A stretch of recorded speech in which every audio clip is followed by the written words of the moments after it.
We were warned about the dystopian future. Novels were written over the past 100 years, and we were warned. But guess what? We are in the dystopian future, and I'm not exaggerating. For the past few days, we've heard about Sargon of Akkad and why he was banned from Patreon. For those that didn't hear, he said a racial slur 10 months ago. Effectively, a bad word uttered 10 months ago was enough to get his monthly income removed from him. Some people have called this the unpersoning.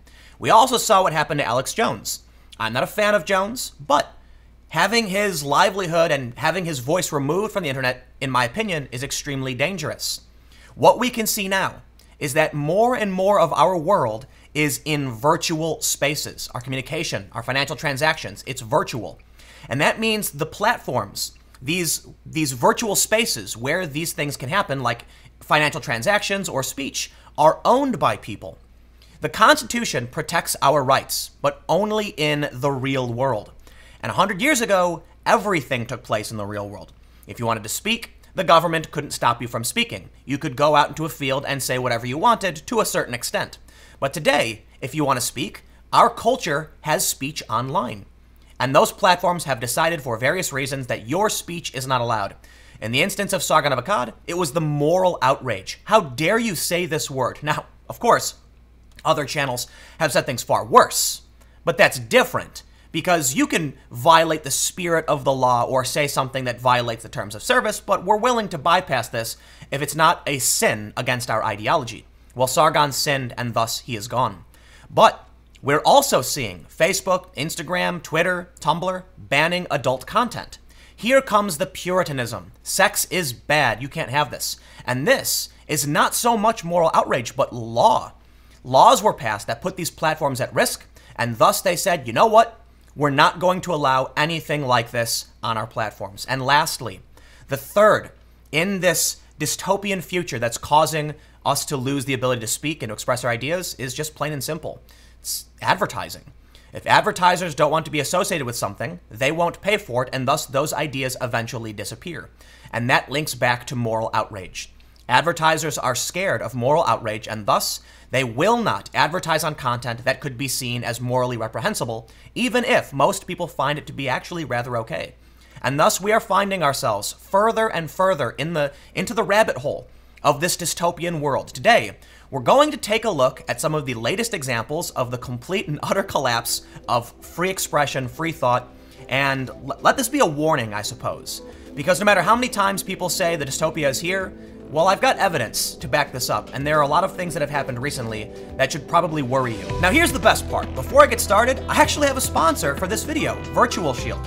Virtual Shield is a virtual private network service. They help keep your data safe. They can keep what you do online private.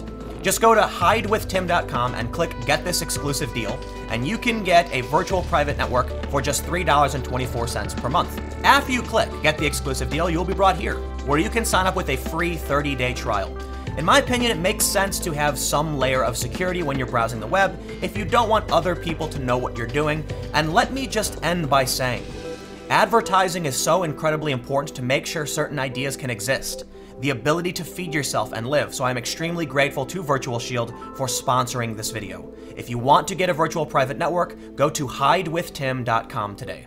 OneAngryGamer.net published this story today about StudioFow permanently banned from Patreon, but this is actually an old story. This is about a month or two old. On Reddit, they posted the message they sent to all of their fans when they announced that Patreon had sent them an email saying they are shutting down our page permanently and that we are no longer welcome on the platform. Pretty hilarious considering they were giving us awards and plaques just a couple of years ago. How times change. Patreon published a post to Medium saying, as part of updating the community guidelines, we're taking a clearer stance on some fringe areas of adult content. Over the past few months, there's been a lot of discussion among our trust and safety team about how we can better articulate how we evaluate certain areas of content. It became evident that we needed to outline a clearer stance on some fringe adult content. With today's update, we're also being more clear about specific categories of fictional, erotic content that Patreon cannot be used to support. But it's not just Patreon. This story from Reason just on December 6th. Facebook also becoming a sexuality-free zone from the Reason Roundup. New rules ban erotic art, talk of shared sexual interests, kink groups, and anything that, quote, encourages sexual encounters between adults. They quote PC Mag that writes, Facebook already had a ban on porn and sexual solicitation on the platform. It was previously stated under the sexual exploitation of adults and adult nudity and sexual activity section of Facebook's content rules. However, the social network decided to flesh out the anti-sexual solicitation policy to help Facebook better address the content on the platform, a company spokesman told PC Mag. And this announcement came a few days after we heard Tumblr was banning porn. Reason said, Tumblr says it's banning porn, this will not end well. Tumblr announced today that it's banning all adult images from its site beginning in mid-December. That decision that will most certainly cause a mass exodus from the platform, which is heavily focused on sharing images and memes. The purpose of these examples and what I'm bringing up is to show you how the law is actually starting to impose restrictions on speech. Look, people like their adult content, for sure. But something happened not too long ago, and we could predict this was going to happen. It was the passing of a law called SESTA and FOSTA, which stated that these platforms will be liable if they allow trafficking on their platform, even if they don't know about it. Very predictably, people said, many advocacy groups said, this will result in mass censorship of adult content and legal activity out of a fear that these platforms will be held liable themselves over what their users do. Cookie Cyboid on Twitter made a very interesting thread explaining basically what happened. Quote, why are Tumblr and Facebook cracking down on sex so much? And why is Facebook so overzealous about it? It's all Apple's fault, etc., etc. I can explain all. It is largely the fault of a set of laws called SESTA and FOSTA, explaining that in the article, these laws make websites responsible for third-party content related to sex work. They can be sued for having full-service sex work ads on their platform, even if they didn't know about it. She explains the laws don't actually do what they're designed to do. They don't stop trafficking, they actually make it harder to find victims. Turns out the easiest way to find victims is online. These laws were passed in April, and we saw a lot of sites disappear overnight. So why are Tumblr and Facebook acting now? They come into force next month. Next month, any website with a US presence can be sued if it allows, even unknowingly, sexual solicitation. Now, Cookie is not from the US, but a lot of internet infrastructure is based in the US, and that means people around the world are going to be subject to internet laws. The law was well-intentioned, for sure, but this is the unintended consequence. Your porn is going bye-bye, and this is a huge risk to even sites like Pornhub. Seriously. Because they could get in trouble if someone makes a video and even uses code words. But we mustn't rule out the power of left-wing moral outrage. The moral outrage isn't really coming from centrists and libertarians and people on the right, it's coming from the authoritarian left, and it's negatively impacting all of us, even left-wing sex workers. Majid Nawaz tweeted today that he had Sargon of Akkad on his show to discuss his deplatforming by Twitter and Patreon. He said, I'm being told he's a racist. I'll judge that for myself, thank you very much, white people. As if that charge being true would mean I support a platform ban? While Hamas and Hezbollah terrorists still have Twitter accounts, I bristle at any suggestion that a non-violent populist UKIPper should be banned, so that we can all be ensconced in an echo chamber. I think it's possible for people of color to be racist against whites. I'm yet to see a POC banned for anti-white racism, Farrakhan. Nor should they be.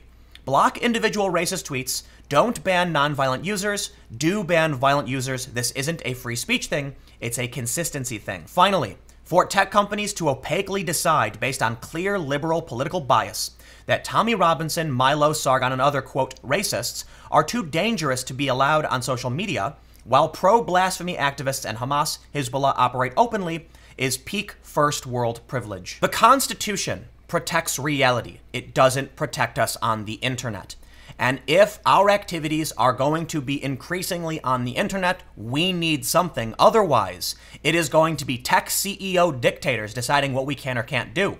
It's going to be the combination of that with fear based on laws that are misunderstood or ineffective in the first place. And finally, the last bit is advertising, the demonetization of YouTube and what advertisers will and will not support.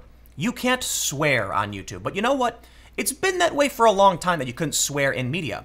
But now the problem is, even out of context, certain words don't make sense. Because of the fear that advertisers have, these platforms are instituting algorithms to track down what they view as being not advertiser friendly. And thus, some content that within its context is totally advertiser friendly is being, well, it's being singled out. And certain ideas will not receive funding. And that leads us to the Patreon problem. Why did Patreon ban Sargon of Akkad? Well, they banned him for moral outrage. Certainly then, Sargon could find alternative means of funding himself, perhaps advertisers on his content, which doesn't violate any of YouTube's rules. Unfortunately, advertisers are also scared of moral outrage and won't support content that they feel could damage their brand, even if it is a tiny minority that is upset. Because certainly on Patreon, people have done things far worse than what Sargon did. But moral outrage is partisan, it is biased, and it is specific.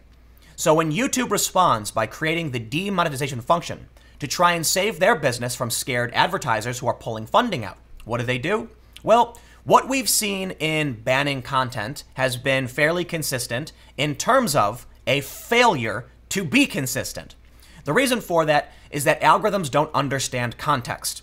If you have a sit-down conversation called racism is bad, the computer just sees the word racism and says, no money for you. And thus, pro-LGBT creators have had their funding stripped because they talked about issues that are deemed potentially offensive, things that are actually socially acceptable.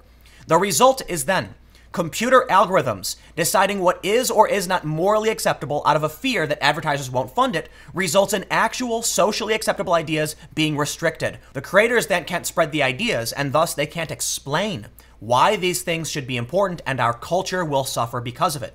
How do you convince people that something is just and acceptable? How is it that certain civil rights were won? They were won because people were willing to be offensive, to stand up and threaten contemporary sensibilities and say, your ideas are wrong. We challenge them openly and publicly. And thus certain ideas became acceptable. When the idea becomes acceptable, then advertisers, payment processors, and third parties relax and say, okay, we're not concerned because we are acting in a socially responsible way. In that sense, the ideologues and billionaire tech CEOs who hold this ideology are extremely dangerous. But we can't rule out the fact that advertisers are terrified of the ideology as well. They're terrified of the backlash, and thus we end up seeing things like Baby It's Cold Outside being banned when no one's really that offended by it at all. And even people who are kind of offended by it aren't really even that offended by it because even feminists are defending the song.